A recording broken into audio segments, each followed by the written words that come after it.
Unnah ni wawa bidhammil ain, baca unnah. Ain tu baca dengan huruf dhammah, bariskan dhammah. Unnah. Dia la ajzu zauji anil wat'i fil qubul li suqutil quwwa an-nashidati bidhafin fi qalbihi aw alatihi. Unnah ni dia adalah al-ajzu zauji, lemahnya seorang suami, anil wat'i, daripada wati. Wati itu bersama suami isteri lah kan. Dia lemah, tak boleh wati fil kubul, di kubul. Pasal apa? Li sukuti quwati nasyidati, dengan sebab dah gugur ataupun tak ada kekuatan untuk menegang. Yang tu kot bahasa terjemah asal. Pasal apa ni? Bidhafin, dengan sebab ada lemah, fi qalbihi, pada hati dia. Istilah lemah hati ni maksudnya tak ada teringin nak pakai isteri langsung. Tu maksud dia, lemah pada hati. Tak ada langsung teringin dekat bini. Ada ke lelaki ni tu? Jangan tanya saya lah kan. Ada, faham tu? Ada lah. Saya duduk ngaji, Tok Guru duduk syarah dalam bab ni. Siapa? Dia orang lelaki yang tak ada ingin perempuan? Ada. Begitu tak? Ada tak orang perempuan yang tak ingin lelaki? Ada tak? Ada. Cuma orang perempuan kalau tak ingin lelaki, kalau kahwin tak sabit khiar kat dia. Kalau dia tak ada ingin, pasal dia tak perlu apa-apa. Suami kalau tak ingin, dia nak, orang perempuan tak nak pun, memang akan hasil apa yang berlaku. Sorry sikit bahasa tu kan. Tapi kalau orang perempuan dia nak, suami tak nak teringin kat orang perempuan, macam mana? Memang tak boleh buat apa-apa. Itu kot saya sebut bahasa itu cukup tak? Satu lemahnya apa? Memang tak ada hati langsung. Au alati, ataupun hati ada tapi alat dia bermasalah. Alat dia bermasalah. Siap. Selalunya kalau istilah zaman model ni dia panggil mati pucuk lah, apa lah, adik-adik tu lah. Ni mati pucuk pun, kahwin-kahwin mati pucuk dah. Kalau dah anak 5, lepas tu mati pucuk, tu bukan mati pucuk tu. Hak tu akar tak subur kan. Saja saya guna bahasa, sorry sikit lah, apa lawak bodoh itu. Cari ubat lah weh. Yang tu pun ubat panas saya bagi. Yang ni saya ubat ni madu ada kan. Ada betul-betul orang tua-tua. Tak ada tanya pakcik-pakcik yang lama-lama ni, umur 60, 80 pun memang steady lagi macam orang muda kan. Tu tanya dia lah. Saya baru 50. Saya ada orang tua-tua dulu, dia memang ada betul-betul dia, senaman lah apalah, untuk mengembalikan balik keupayaan lelaki ni. Kalau tak ada pun ubatan-ubatan yang tradisional ada, yang apa, moden-moden ada untuk mengembalikan balik kekuatan ni. Siap, lebih kurang bahasa itu. Kalau nak minta apa mesyuarat ubat, boleh tanya saya. Tak apa, saya boleh tahu. Tu cari ineri lah. Tongkat Ali lah kan. Kalau orang perempuan dia saja ada masalah ni. Cuma masalah orang perempuan lah kan. Tu yang perlu pakai kacik Fatimah lah, apa adik-adik tu. Dan unsur-unsur suami isteri ni biasanya digunakan Ali dan Fatimah kan. Untuk menunjukkan sinonimnya dua pasangan ni. Bila Ali, tongkat. Bila kacip, Fatimah. Dua unsur untuk menunjukkan dua pasangan ni dia memang ideal. Yang tu kot. Cukuplah saya syarah itu. Syarah ni setengah jam tak apa, dia memang senyum dengar. Okey, siap. Dan kata dia wa yushtaratu fil uyubil mazkurati ar-raf'u fiha ila al-qadi. Disyaratkan pada semua aib yang telah lepas ni. Jadi semua masalah nak sabit dengan khiyar ni untuk jadi pasal, dia mesti syarat dia ar-raf'u fiha ila al-qadi. Mestilah istilahnya membuat laporan pihak pada uyub semua ni ilal qadi, kepada qadi. Jadi antara tanggungjawab qadi menerima laporan daripada komuniti masyarakat yang bermasalah macam ni. Jadi bila dilapor kat dia, sabit kes, maka kuasa memfasah ni qadi, bukan individu. Individu tak boleh. Individu tak boleh. Maksudnya tak akan ada kuasa pasar bab individu. Pasar hanya kuasa qadi. Kalau negeri yang tak ada qadi, sebut tadi tak? Tak. Kalau negeri yang tak ada qadi, maka mana-mana kumpulan orang Islam yang mereka ni ada melantik orang tertentu untuk menjadi ketua dan pemimpin di kalangan mereka, maka siapa yang dilantik di kalangan orang Islam untuk jadi orang pemimpin tu, antaranya ada pemimpin dalam bab pengurusan, ada pemimpin dalam bab rumah tangga, ada pemimpin dalam bab kelahi, perbicaraan dan sebagainya, bab peraid. Siapa yang telah dipersetujui dalam komuniti masyarakat Islam yang mungkin minoriti ni, untuk dia ni akan ada kuasa nanti untuk membuat keputusan sebagai tempat rujukan satu komuniti masyarakat yang kecil, maksudnya duduk kat Singapura misalnya. Singapura memang bukan orang Islam perintah lah kan. Malaysia ni orang Islam lagi lah, tapi kepala otak macam tak Islam aja. Saya kena buat ayat macam tu lah. Macam apa? Tengok macam begitu mesra dengan kafir. Macam macam tu lah masa saya kan. Entah tak macam orang Islam dah kepala otak dia tu. Dia tak ada fikir dah Islam, agama ni tak ada lah. Tak ada lah. Singapura dah memang macam tu dah kan. Jadi orang Islam macam mana? Orang Islam memang dia tak ada apa pemimpin apa-apa, tak ada menteri, jabatan Perdana Menteri apa semua tak ada dah.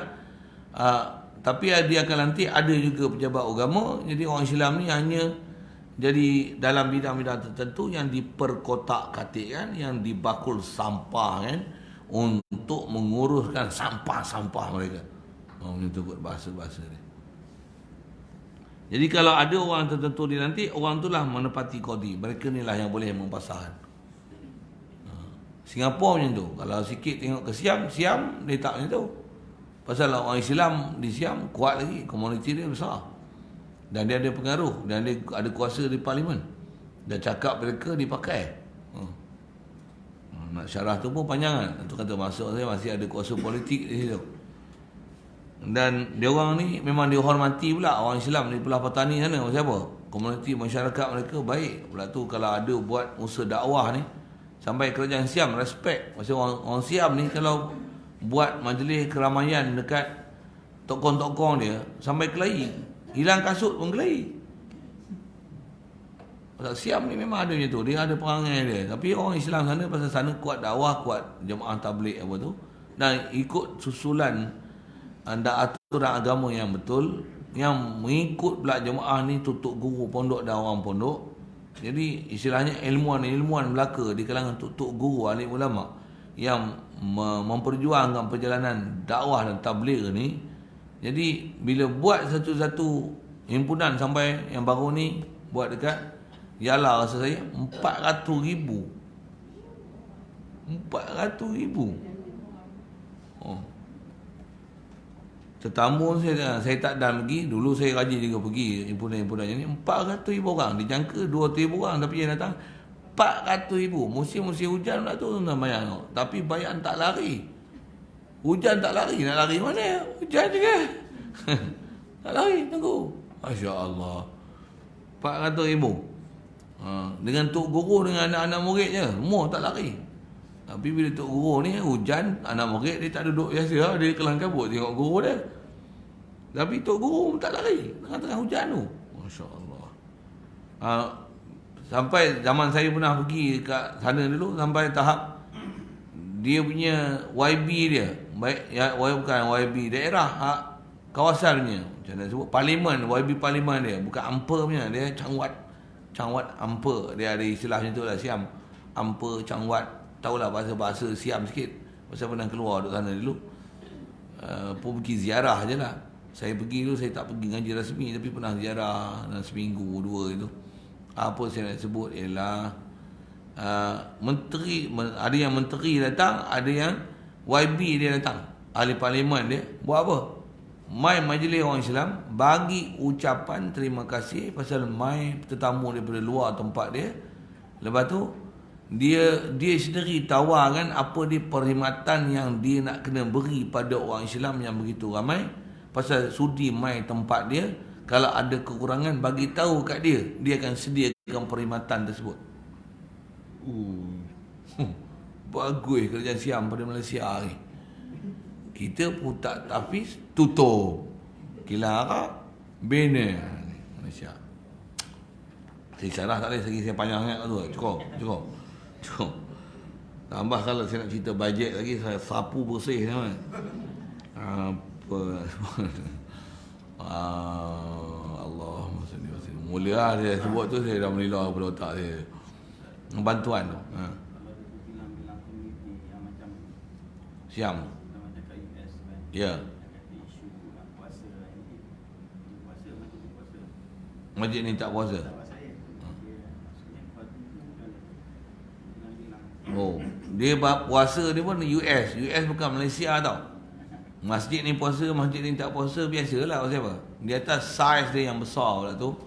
Di atas dia punya longitude yang berbeza tu menyebabkan ketidakbersamaan puasa disebabkan yang ni terlindung anak bulan, yang ni nampak anak bulan pada disebabkan longitude yang berbeza ni. Latitude memang beza lah kan. Long dia pun berbeza. Jadi maksudnya arah ke barat dan timur dia beza tu.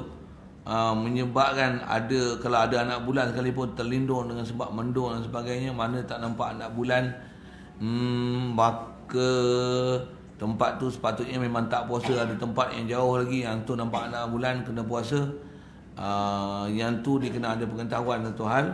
Dan memang kena ada juga siapa dia orang Islam yang pakar dalam bab itu, yang dijadikan sebagai tempat rujuk. Mesti ada.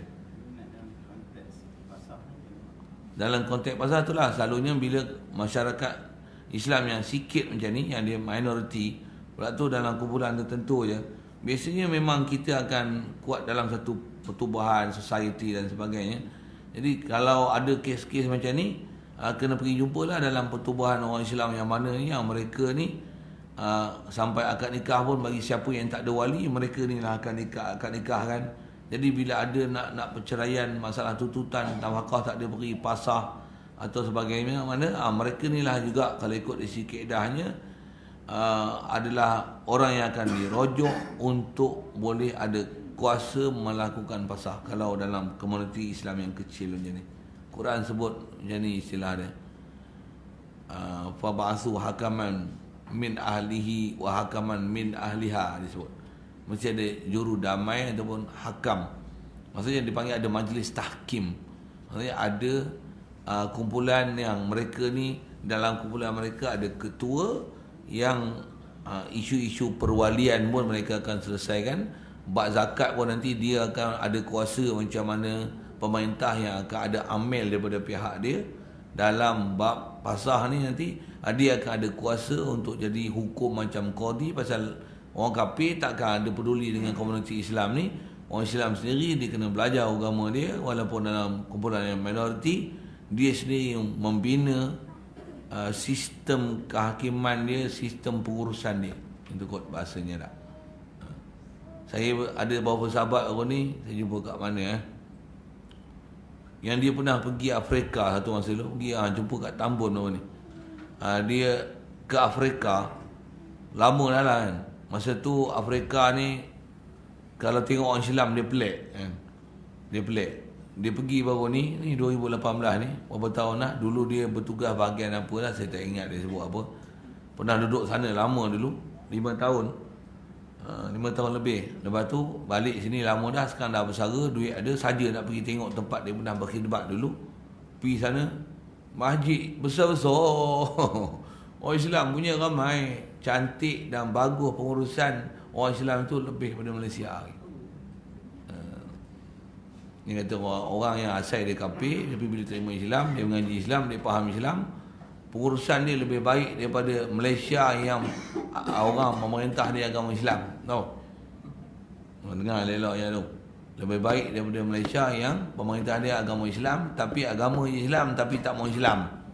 Islam hanya kepada Islam. Mula saya sebut ayat macam-macam. Memang tak ada perasaan nak ada agama. Tak apa-apa lah. Allah tu saya tak boleh syarah panjang tu. Saya panjang lagi, saya ngamuk besar saya sebut tu kan. Okey, cukup. Saya sebut itu je. Saya tahan je ni. Saya tahan ni. Saya tak mau cakap. Mulut nak keluar. Saya tak tahan ni. Baik. Jadi situ kot jawapan soalan tadi lah. Jadi kena ada siapa yang orang dalam komuniti Islam yang dilantik sebagai ketua untuk menyelesaikan kes pasah bagi mana-mana tempat yang tidak ada pentadbiran dan pengurusan secara Islam.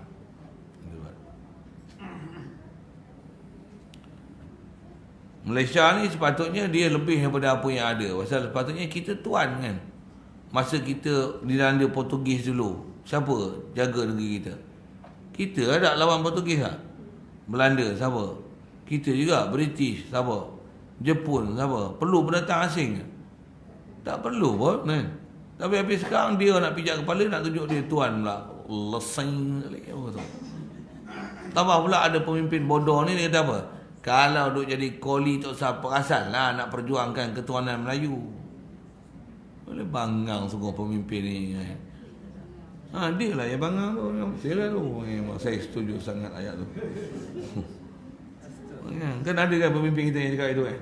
Kita tengok lah dia ni macam tak ada otak lah. Otak buka bungkok, buka kepala lutut. Mudah-mudahan siapa yang pernah pangkah PH tu biar dia menyesal elok-elok, taubat nasuha lah tu kan. Janganlah api ambil dah orang macam ni. Memang berkawan dengan orang kafir, yang orang kafir sampai jadi orang dalam. Jadi menteri kewangan ni istilahnya orang dalam tau. Kalau takat jadi menteri kerja raya, menteri kesihatan, lagi apa? Menteri pertanian, lagi pengangkutan, kebajikan masyarakat, itu pun masih orang Islam lagi tak? Dulu itulah portfolio yang orang kafir punya kan. JKR siapa tak kenal siapa tu? Semua orang kenal. Kalau kesihatan dulu siapa nama yang masyhur-masyhur? Kita pula tak peduli kan. Kalau takat dia unsung sek-sek apa kan, tak peduli pun. Tapi dia kata apa? Dia orang duduk kerja portfolio ni lah. Sekarang macam mana? Orang dalam kelambu. Dalam kelambu tu maksudnya orang dalam. Menteri Kewangan tau.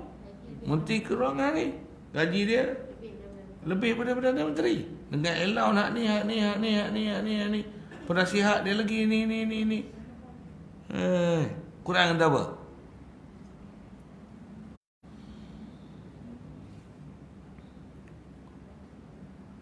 La tattakhidhu bitanatan min dunikum. Sambung cari. La ya'lunakum khabala wa idza addu ma anittum qad badatil baghdha min afwahihim wa ma tukhfi suduruhum akbar. Apa kepala dia macam ni? Ya ayyuhallazina amanu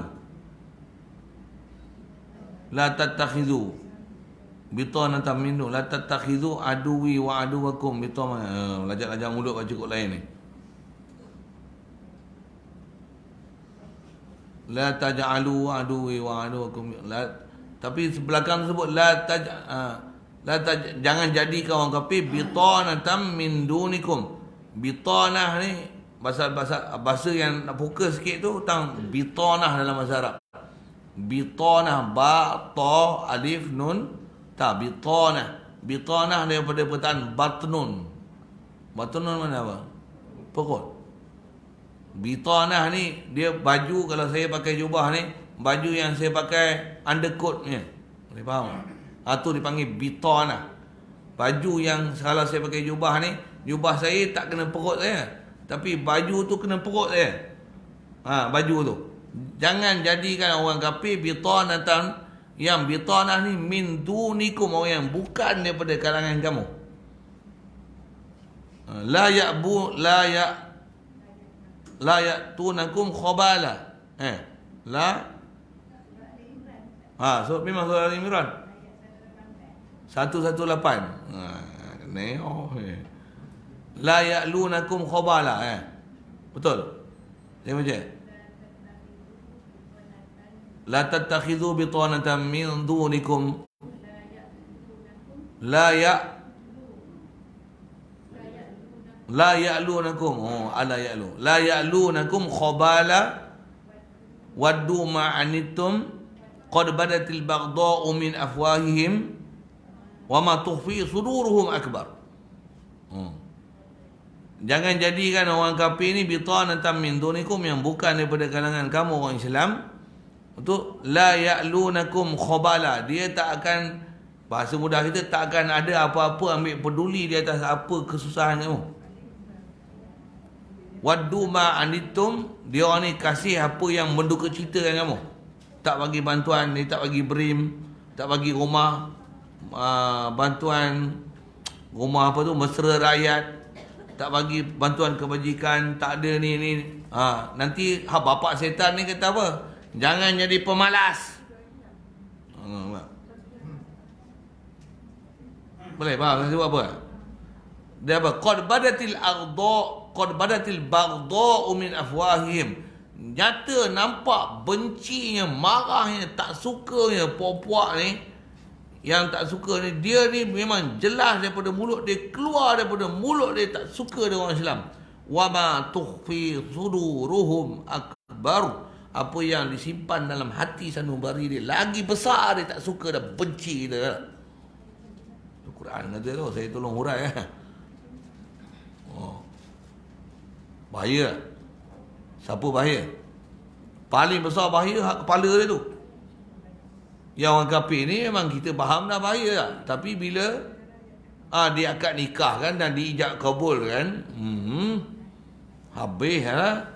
Orang duk pandang kawan ni, memang orang tahu pemimpin ni dulu bermasalah masa dia yang keempat, sekarang yang ketujuh kan. Tak tahulah yang ke-8 esok macam mana. Tapi masa dia mula-mula keluar penjara dulu, tengok sewil juga kan. Dia kata apa? Kita akan tawan Kelantan dan Terengganu.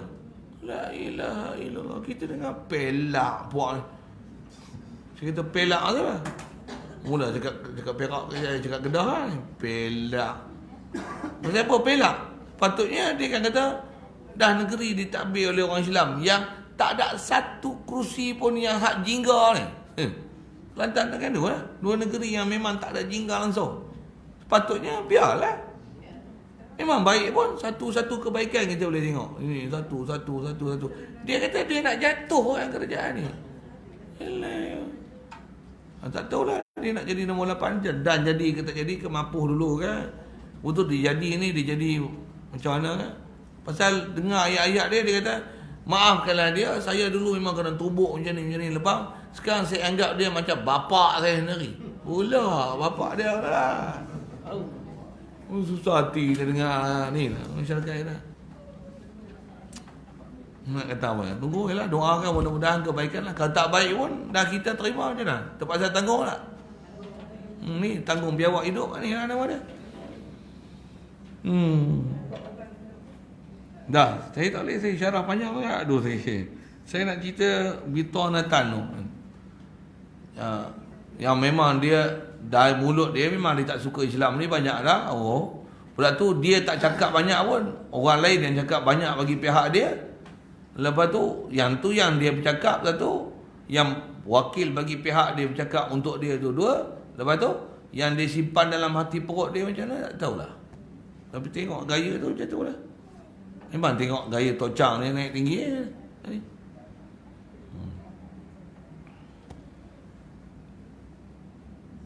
Bayang tak, komunis yang dulu lawan dalam hutan, sekarang dia memeriksa pembarisan kontingen askar Melayu dia aja. Dia sema. Berbaris. Kalau ditampar pun tak boleh nak kata apa. Siapa? Dia memeriksa pembarisan. Dia komunis dulu, askar diraja ni lawan dengan dia. Sekarang dia bapa komunis menyemak kontingen askar Melayu diraja. Gila lah negara kita ni. Minta lindung lah. Lindung Tuhan. Dia tak selamatkan kita apa. Ada lain iman ni. Jadi apa pun belakang ni, pastikan kita punya perjalanan Islam, iman kita betul. Kalau mati pun tak ada masalah. Pasal apa? Yang penting kita letak akidah yang betul. Memang nak takbir negara dengan cara betul, sistem betul. Tengok ni bukan senang nak ubah kerajaan weh. Nak dapat balik bukan senang.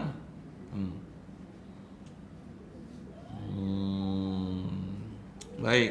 Jadi asal nak sebut tangan kuasa qadi, report ke qadi tu. Wala yanfaridu zawjani bitaradi bil fasqi fiha kama yaqtadihi kalamul Mawardi wa ghairuhu. Baik, kata dia tak boleh bertunggalan oleh suami isteri ni dengan berredha-redhaan dengan pasakh fiha fil uyub, pada semua aib yang telah lepas. Maksudnya suami isteri tu dia tengok orang ni gila, macam mana? Kita kosong-kosong lah ya. Tak boleh. Itu istilah Jam Faridu tu kan. Maksudnya dia tak lapor pada pejabat agama pasal dia mesti diuruskan dengan ada satu kumpulan, komuniti masyarakat. Kalau nak tak ada ni boleh. Dengar saya sebut. Boleh. Tapi kena duduk macam zaman Nabi Adam dan Siti Hawa dulu. Tinggal 2 orang kan. Boleh, faham? Tu tak ada qadi apa lah. Memang kau lah urusan. 2 orang je. Tapi nak jadi tu tak ada lah. Ada ke peluang nak jadi macam Siti Hawa dengan Nabi Adam? Tak ada. Kok kena 2 orang ni hantar buang negara. Buang bumi. Buang roket, bubuh kat planet Marikh tu. 2 orang. Ikut kau lah jadi suami isteri macam mana. Apa cerita karut ni? Sajalah buat cerita karut tu. Kama yaqtadihi kalamul Mawardi, seperti mana menyebut akan hukum ni oleh Syekh Mawardi. Mawardi ni salah seorang daripada ulama besar kita yang mengarang khas dalam bab-bab pengurusan negara. Ahkam Sultaniyah bagi Mawardi. Wa ghairu, dan lain pada Imam Mawardi. Lakin kata dia zahirun nafsi khilafu, akan tetapi zahir nafs dalam mazhab Syafi'i adalah di sebaliknya. Maksudnya kalau tengok nas daripada imam kita, betapa kosong-kosong pasangan berdua ni untuk melepaskan pernikahan itu atas jalan pasakh, bukan atas jalan tolak. Ini siapa kata? Nas daripada Imam kita Syafi'i sendiri. Asal bahasa Arab dia ala nas ni nas Syafi'i rahmatullah alaih. Cuma tanggung tang mana ni? Bila ni? Bila tidak ada dalam masyarakat Islam satu komuniti yang nak menguruskan permasalahan-permasalahan orang Islam. Kalau ada sampai tahap macam tu, baru boleh. Kalau nak tangguh atas perkataan nafs daripada Imam Syafi'i rahmatullah alaih. Kalau ada walaupun kata-kata sekurang-kurang kumpulan pertubuhan yang menguruskan orang Islam, yang himpunkan orang Islam punya urusan, sampai ada kutip duit untuk ambil lah bagi siapa fakir miskin di kalangan orang Islam, maka tak boleh untuk dipasahkan ni, melainkan mesti komuniti itu juga, kumpulan itu juga. Siapa yang responsible dalam kalangan orang Islam tu, mereka ni lah akan diberi mandat dari sikit dah agama kita yang dipanggil sebagai kumpulan yang akan mengadakan tahkim untuk menyelesaikan urusan-urusan agama. Dah faham tu apa dia? Jadi dalam komuniti yang kecil orang Islam ni, walaupun duduk di orang kafir, wajib atas kita menanti imam yang adil. Mesti ada imam kita. Imam kafir tak pakai, itu kena nanti imam kita. Dan imam ni mesti di kalangan orang yang reti agama. Kalau tak ada, hantar orang Islam kita. Kalau kita sendiri, kalau dah ada negeri tu, pergi masuk negeri Islam, duduk negeri Islam yang baik-baik ni. Kalau tak ada negeri Islam, binalah situ sebagai tapak Islam. Dakwah orang kafir ni sampai boleh jadi macam Madinah dan Makkah esok. Silakan. Tapi kalau tengok zaman ni, dia jadi terbalik itulah. Negeri Islam tak mau Islam, negeri kafir terima Islam. Dia jadi macam tu. Negeri yang kita kata satu masa dulu benci orang Islam sangat banyak, Perancis, lagi apa? British, Rusia, Jerman. Orang Islam ni boleh kata setiap hari Islam ni tersebar, dan akan ada saja orang-orang kafir datang ke pejabat agama ni pada masa tu, di tempat itu untuk diislamkan. Kalau geng-geng dakwah ni, dia orang kata memang pergi sana, Masya Allah, markas untuk buat dakwah ni, keluar masuk ni siang malam. Keluar masuk, kita masjid dari pun malam tak ada aktiviti tau. Malam tak ada aktiviti. Keluar masuk masjid ni siang kita tengok betul lah ni boleh kata setiap masjid di Perancis tu markah-markah dakwah untuk buat tabligh, buat ajar Islam ni. Orang Islam satu hal masuk keluar. Orang kafir pun yang masuk tu keluar daripada masjid Islam. Sampai macam tu. Jadi memang tahap Islam ni Allah Ta'ala ada isyarat dalam Quran sebut macam mana. Dia sampai tahap memang bila Islam ni dah terlalu lama, dia dah jadi tinggal baka dan keturunan, dah tak erti dah apa ajaran Islam. Sampai di kalangan kita ada yang murtad. Na'udzubillah. Allah Ta'ala kata apa? وَمَنْ يَرْتَدَّ عَنْ دِينِهِ فَسَوْفَ يَأْتِي اللَّهُ بِقَوْمٍ. Siapa yang murtad daripada agama dia dah sampai satu kelompok yang besar, Allah Ta'ala akan tukar dengan satu kaum yang lain. Kaum ni macam mana? Yuhibbunahu, dia akan cinta orang, yuhibbullah wa yuhibbunahum, a'izzatin 'alal mu'minin azillatin. Mulalah baca lajak-lajak mulut tu. Dia kasih sayang dengan orang Islam, benci dengan orang kafir. Dan dia la yakhafuna laumata laim, dia takkan takut pada orang kafir walaupun ada orang caci cela dia, buat jahat macam mana pun dia takkan takut dan gentar. Allah Ta'ala tukar orang yang tak erti agama ni bagi ambil agama, ambil Islam. Yang mana murtad ni mampu habis pupuh habis tu. Memang sunnah lah Allah Ta'ala buat. Macam mana Baghdad dulu, Mongol ambil, habis Mongol ambil Islam. Dan orang Islam tak mau Islam lah, kelahi, pecah. Jatuh. Hak kerajaan Mongol yang menjatuhkan kerajaan Islam tu, kerajaan yang jatuhkan kerajaan Islam tu, dia pula di kalangan mereka pula jadi Islam. Mongol siapa? Dinasti siapa yang masuk Islam ni? Genghis Khan ni jahat punya lah kan. Genghis Khan, lagi Hulagu Khan, lagi Kublai Khan. Tak tahu Khan, tak tahu sejarah, buta sejarah ke apa ni? Ini saja. Tak biasa ambil peduli sejarah saja. Saya pun tak peduli juga, bukan minat sejarah. Tapi tahulah bodoh-bodoh itu. Tak tahu siapa yang Mongol punya perintahan dinasti mana yang mula-mula masuk Islam, tak tahu. Kerajaan Ming. Ya. Tengok sejarah lah, lagi kelentong itu je. Tapi memang ada kan macam tu kan. Yang nak sebutkan tu lah. Jadi Malaysia ni tak Melayu hilang di dunia kalau dia pegang Islam. Kalau tak pegang Islam macam mana? Habis dengan Melayu sekali. Nama tuah pun habis tak tuah lah. Macam mana? Akan tuah satu puak yang tak suka Islam ni. Yang dah tak mau Islam ni, habis dengan bangsa dia semua esok pupuh. Na'udzubillah. Lepas tu Allah Ta'ala akan tukar satu bangsa lain yang dia pula ambil Islam. Dia memang sunnah lah. Sunnah umat Nabi Muhammad SAW ni macam ni.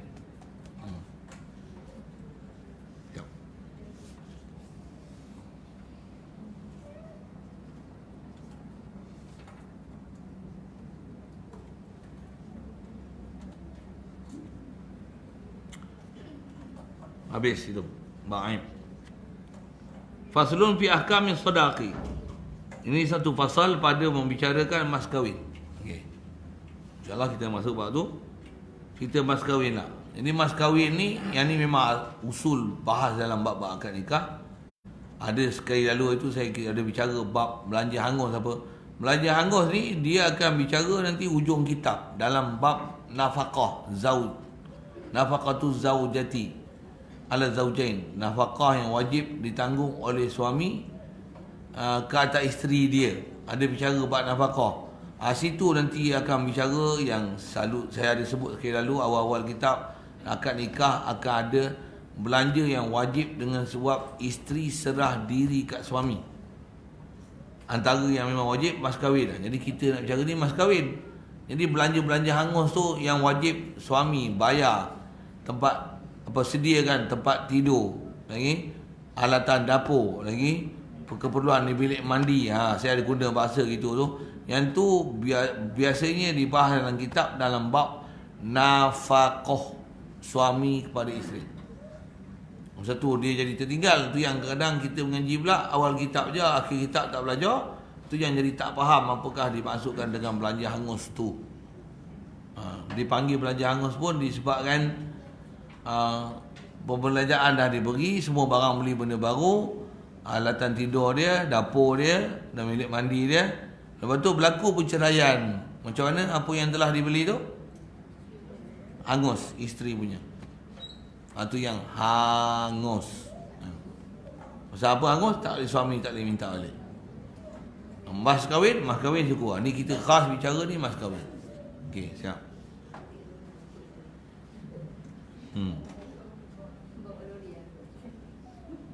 Cerai ambil angkut lori yang mau angkut balik. Yang tu kalau yang faham kan, yang beli tu, yang angkut memang beli untuk atas nama pakai duit mas kahwin, bukan masa duit belanja tu, duit belanja hangus tu. Tapi masyarakat kita dia tak faham belanja hangus buat apa? Buat kenduri. Nak angkut balik buat apa? Buat balik poyok je lah. Poyok pun orang punya catering semua. Habis duit beli apa? Sewa baju, pelamin, tu catering, kad kahwin, besar buat bilik satu, cat rumah. Adalah kata sini-sini. Yang tu lah ada kot duit mas kahwin tu. Tu bunga telur, tu baulu, wajik. Tu bagi yang budak-budaknya coklat, sumi. Lagi kek apa tu yang kek babi tu, orang kata Apollo. Tahulah kalau tu bagus lah. Tapi kalau Apollo ni susah lah. Kek layer tak layer tu susah lah.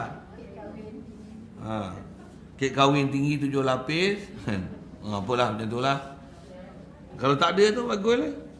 Dia memang bukan situ pun. Saya sebut. Yang ni selalu saya sebut ni dengar. Cuma jarang bercara buat kahwin. Tapi kalau buat kahwin saya akan sebut ni. Ada orang bergolok bergadai buat kenduri kahwin. Kenduri kahwin ada sampai 2 ekor lembu ada kan? 3 ekor lembu ada tak? Kalau ikut kahwin ni, dengar. Kenduri kahwin sunat seekor kambing je. Kambing pun tak syarat yang cukup umur. Kambing tak cukup umur pun tak apa. Boleh? Faham? Jadi besar tak kenduri kahwin? Kecil-kecil je. Tak ada kambing pun, karipak pun boleh. Beritahu orang kata kat nikah je. Buat jamuan minum teh petang tu, buat air teh O, teh tarik. Lepas tu karipak tulis tu, seorang satu saja tahu. Okey. Okey. Karipak satu, kuih bom satu. Contoh. Boleh? Boleh? Tak ada masalah. Biarkan. Tapi dengar saya sebut. Yang tu kena kutuk. Tapi bila kahwin, dapat anak, kekah, dapat anak lelaki, kekah 2 ekor kambing, cukup umur. Hantar semua baki miskin. Tak ada orang yang susah tak dapat makan kambing kekah kita. Orang-orang kaya pun dapat kekah kita. Tengok, aku hamba boleh kutuk, tapi bila aku dapat anak, aku bagi sekampung makan kekah anak aku. Tak adalah sunyi sepi. Alhamdulillah dapat anak jantan anak tu, pewaris besar dah dia. Ni bawa agama esok. Cerita itu. Yang hampa kenduri kahwin berbangga. Tapi dapat anak sunyi sepi. Kekah pun tak bunyi, ayam pun tak sebelah jamu kami makan. Dia siapa hutang kenduri kahwin tu tak habis bayar lagi. Boleh? Siapa gentleman sekarang? Nak jadi gentleman mana? Boleh? Faham? Saya ajar ni nak lawan masyarakatnya harus ni. Biar kenduri ni diam sangat tu tak boleh lah, pasal disuruh juga risau kan. Jamu karipap aja Bobby pasal itu kan. Tapi bila kekah besar-besaran 2 ekor kambing. Boleh? Yang ni lembu kahwin 2 ekor lembu. Dapat anak diam. Tahu-tahu berapa orang anak? 5 orang anak dah. 5 dah. Tak dengar kenduri pun. Anak tak dengar kenduri. Kahwin dengar kenduri. Kita biar macam ni. Macam ni. Kenduri dia tak dapat kena panggil. Tak adalah buat kenduri karipak je. Mana kena panggil? Kecil je. Untuk bila kahwin, buat kenduri kekah. Kekah apa ni? Kekah anak apa? Anak engkau lah. Anak saya lah. Oh, dapat anak lah ya. Ni kekah. Biar orang kenal tu, dengan dapat anak, kenal sekampung pasal buat kekah. Ini kenduri satu dunia kenal. Dapat anak seorang tak tahu. Tak betul syariat. Tak betul syariat. Dan mana besar anak? Kekah anak lelaki 2 ekor. Kambing cukup umur. Ni tak boleh kambing tak cukup umur. Kambing frozen tak boleh. Kalau akad nikah boleh kambing frozen. Ayam frozen boleh, kambing frozen boleh, lembu frozen pun boleh. Tapi hati-hati sikit lah frozen ni kan. Duk tengok dalam WhatsApp ni, alah, kambing bubuh je acuan tu. Sehati dia. Kerana syok sangat lamb chop. Oh, macam lamb apa? Bangkai lamb chop. Okey, siap. Nak cerita apa tu? Cerita asal ke kenduri kahwin apa semua sikit tu belanja hangus. Ni sodak.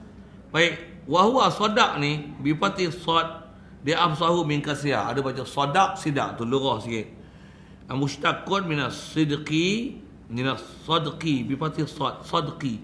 Wahwa kata dia ismun li syadadi sulbi. Asal bahasa ni dialah satu kata nama li syadidi sulbi, bagi sesuatu yang sangat keras. Syadid sulbi, keras. Satu benda yang sangat keras. So sodak. Tak mana dia pakai Quran, ada tak? Itu lughah lah. Wa syara'an, okey, ni istilah kita nak pakai. Kita terjemah mas kahwin tu. Belanja kahwin, mas kahwin. Dia lah ismun, dia dan satu nama, kalimah isim kata nama. 5 alif bagi satu harta, yajibu ala rajul, yang wajib atas orang lelaki, maksudnya suami, wajib binikah dengan sebab nikah antaranya. Bila akad nikah je ada mas kahwin wajib. Satu. Ataupun dia lah nama bagi satu harta yang wajib suami, seorang lelaki bayar. Pasal apa? Wati syubhatin, dengan sebab wati syubhah. Contoh wati syubhah ni apa? Ada beberapa isu sekali lalu saya pernah sebut. Wati syubhah ni kan katalah akad nikah. Memang akad nikah. Tengok-tengok rupanya isteri tu adalah adik susu dia. Macam batal pernikahan. Pasal adik-beradik anda boleh nikah tak? Tapi dah pakai. Macam wajib bayar mahar.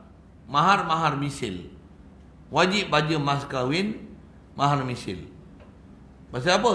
Pasal dia dah pakai, dah ambil sesuatu yang memang tak boleh dipulangkan dah apa yang dia ambil ni. Jadi dia kena bayar. Macam mana anda kata pernikahan ni sah, kena bayar mas kahwin, wati syubhah kena bayar. Boleh?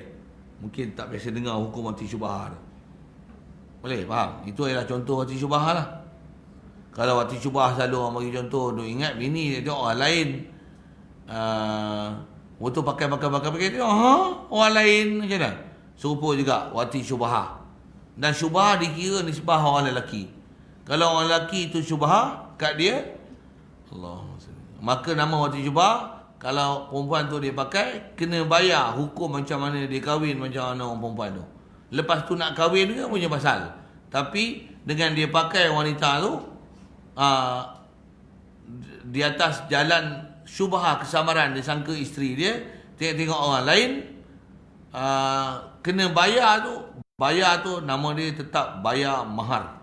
Jadi mahar ni disebabkan orang lelaki ambil manfaat dengan sebab bersama dengan wanita ni, sama jalan nikah, sama ada jalan nikah ataupun sama ada jalan wati syubhah, kena bayar mahar.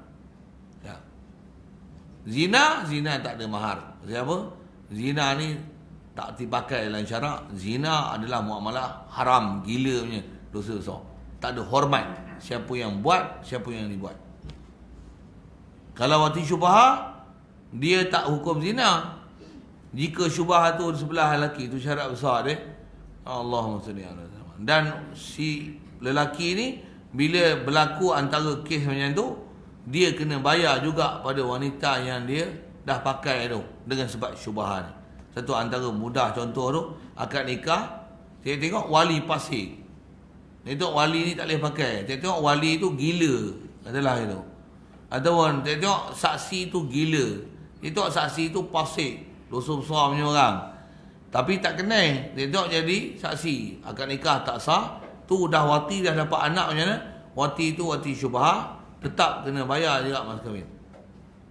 Akad nikah walaupun ada akad nikah yang lain, sedang sebab tak sah wali ataupun saksi hari itu. Yang tu pun ada permasalahan wali apa sikit banyak kita sebut tu, agak ada muskil tanya. Saya nak syarahkan tentang wajibnya mahar tu saja. Wati syubhah atau mautin, ataupun dia jadi wajib dengan sebab mati. Apa maksud mati? Mati ya. Akad nikah tak ada nusik apa lagi, tak ada wati-wati apa, mati.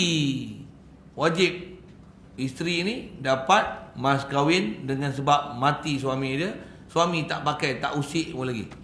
Akad-akad nikah, balik dalam perjalanan, kemalangan, aksiden. Isteri wajib dapat bukan saja mas kahwin, belanja hangus, lagi sambung satu lagi, pesaka. Pasal dia isteri, walaupun baru akad nikah je pun, dia isteri. Banyak mana dapat? 1/4 daripada harta suami. Si mati tu, katalah dia ada 4 juta, 1 juta dia punya, walaupun tak ada apa-apa lagi. Janda berhias. Janda berhias ni kena cerai. Kalau cerai mati panggil janda berhias juga ke? Tidak rasanya. Tu janda betul tu, bukan hias-hias tu. Janda berhias ni akad nikah, tak usik lagi, suami talak dia. Tu janda berhias. Kalau akad nikah, mati suami, kemalangan apa? Yang ni janda betul, tak ada hias-hias, betul janda. Janda berduka. Rekalah apa bahasa sekalipun. Ya. Janda berduka. Dan dia kena edah 4 bulan 10 hari pasal kematian suami. Kalau yang bercerai jadi akad-akad nikah, tak dan pakai apa-apa lagi, bercerai dah awal-awal lagi, tak usik apa pun, janda berhias dan tak ada edah. Tak ada edah. Bercerai ni esok kahwin orang lain. Dari segi hukum harus tak boleh kahwin orang lain tu. Syarat tak pakai lah. Kalau pakai, kena ada edah juga. Harta yang mana? Yang bercerai talak tadi. Janda berhias tadi. Pesaka lah. Pesaka tak ada lah, pasal bukan mati. Pasal dia bercerai. Cerai. Tadi mati. Mati pun dapat pesaka. Tapi dari segi kena bayar, tu yang kalau bersama tak bersama, nanti yang kita nak belajar ni bab mas kahwin tu. Apa yang kena bayar, apa yang tak kena bayar. Kalau bercerai mati ni, kalau kita ambil topik tu, kalau bercerai mati, janda berduka ni, bila bahasa itu dah kan. Edah kena 4 bulan 10 hari, mas kahwin sabit, belanja angun sabit, pesaka pun sabit, 1/4 daripada harta suami ialah harta dia. Jadi mati dia kena kenal suaminya harta apa. Kalau ada kereta, rumah suami ni, duit apa-apa, isteri ni walaupun hanya sekadar tu, dah 1/4 dia punya, hak dia. Tapi itulah kita dalam kerajaan Malaysia ni tak dipedulinya bab-bab peraih ni. Tak ada. Tak dipeduli pun. Dengar saya sebut. Jangan kata kerajaan, masyarakat pun tak peduli. Pasal tak peduli hukum ni. Dalam belajar pun dia orang kata susah kan. Sudah satu hal. Cukup. Baik. Itu sabit bayar mas kahwin dengan sebab mati tu. Wa yustahabbu tasmiyatu marin fi nikah. Itu dulu kot. Jadi kita baru berkenalan sekali lalu mas kahwin. Satu antara bab-bab yang akan memudahkan untuk pasangan suami isteri ni untuk boleh kahwin, apa dia? Murahkan mas kahwin. Bahasa jumpa akan datang ni apa? Percuma kan mas kahwin. Tak pun dengar ni. Daftarlah kad Jabatan Agama Negeri Perak. Pasal pertama sekali dilancarkan di Malaysia. Apa dia? Kahwin jama'i. Satu pasangan bayar murah je. Boleh panggil berapa orang. Sampai dapat pula ada peluang untuk isi borang poligami. Ada pula. Yalah ni. Ni pun satu projek yang baru dilancar Kerajaan Perak. Saja saya sebut tu kan. Siapa nak sendiri cari jalan lah. Saja dia buah ayat tu kan. Pasal apa? Pasal nak menyelesaikan masalah Andalusia tu kan. Pasal kerana tak tahu lain cari, dia tolong handle kan macam mana buat satu laman mencari jodoh. Sekalipun sampai tahap mengambil suami orang. Baik, kasar wajah tu. Yalah, sekalipun. Dengan syarat yang ni pun terima buat satu hubungan baik, setuju kahwin dengan cara baik. Mana boleh sebenarnya. Betulkan minda, betulkan iman, betulkan takwa, betulkan tauhid, selesai. Yang masalah apa? Duk ambil pendapat hak sewel-sewel tu. Duk tengok cerita drama Drama drama Melayu.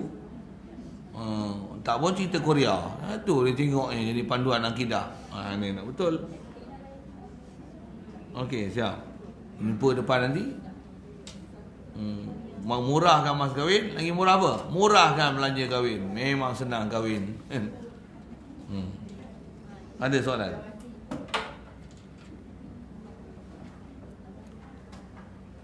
Wallahu a'lam. Bismillahirrahmanirrahim. Allahumma nawwir qulubana min nur hidayatika kama nawwartal arda min nur syamsika wa nawwir bi rahmatika ya arhamar rahimin. Warzuqna fahman nabiyyin wa hifdzal mursalin wa ilhamal malaikatil muqarrabin wa sallim tasliman ala jamil anbiya'i wal mursalin walhamdulillahi rabbil alamin.